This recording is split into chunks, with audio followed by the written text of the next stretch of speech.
was trying to figure out who I was and how that could be fixed, something like that, I started to pay very careful attention to what I was saying.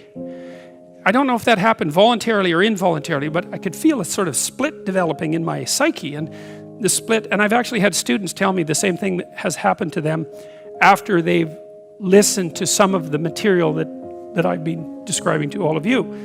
But I split into two, let's say, and one part was let's say the old me that was talking a lot and that liked to argue and that liked ideas. And there was another part that was watching that part, like just with its eyes open and neutrally judging.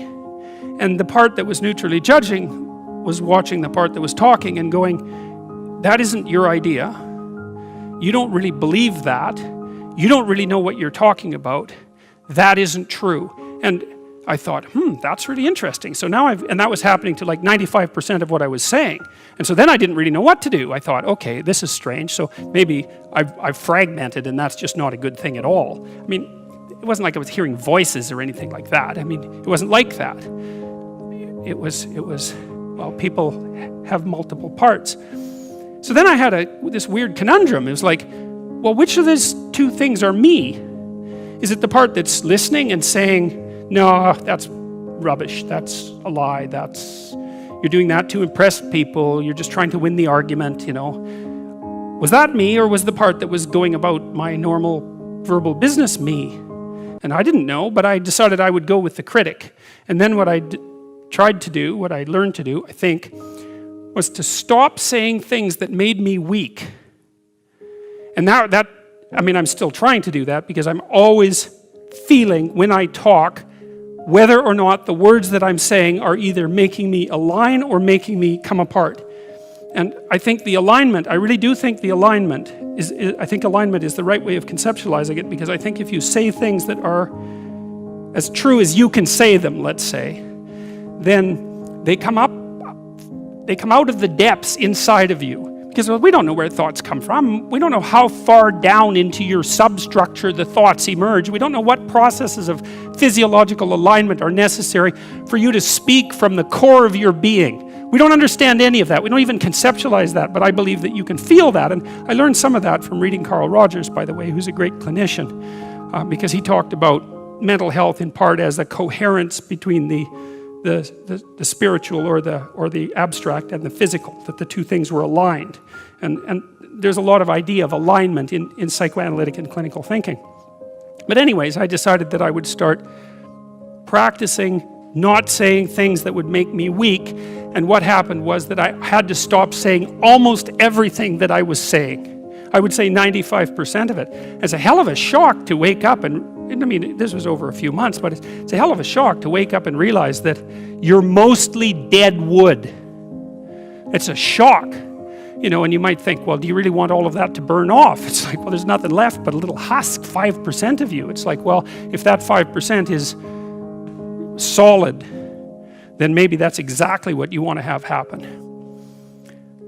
Well, so I told you that story as an elaboration of this line. And God saw that the wickedness of man was great in the earth, and that every imagination of the thoughts of his heart was only evil continually.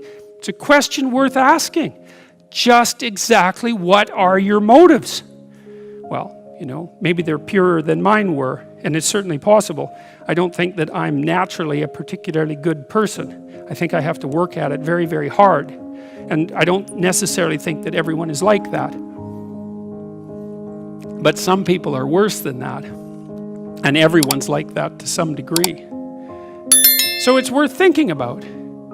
Just how much trouble are you trying to cause? You know, and the other thing you might think about is that if you're not doing something important with your life, by your own definition, because that's the game that we're playing, you get to define the terms, at least initially, maybe you're prone to cause trouble just because you don't have anything better to do.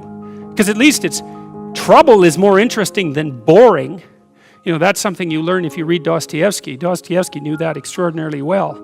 And so if you're not doing something, if you're not pushing yourself to the limits of your capacity, then you have plenty of leftover, what would you say, willpower, energy, and resources to devote to causing interesting trouble.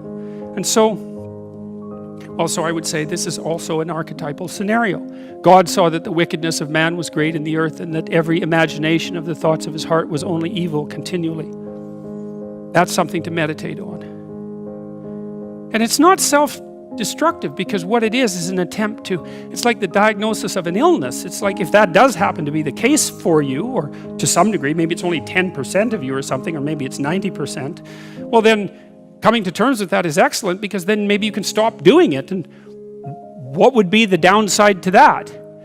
You'd have to give up your resentment, obviously, and your hatred and all of that, and that's really annoying, because those emotions are they're easy to engage in, and they're engaging, and they have this feeling of self-righteousness with them, and that goes along with them. But you're not doing this in order to put yourself down. You're doing this in order to separate the wheat from the chaff, and to leave everything that you don't have to be behind.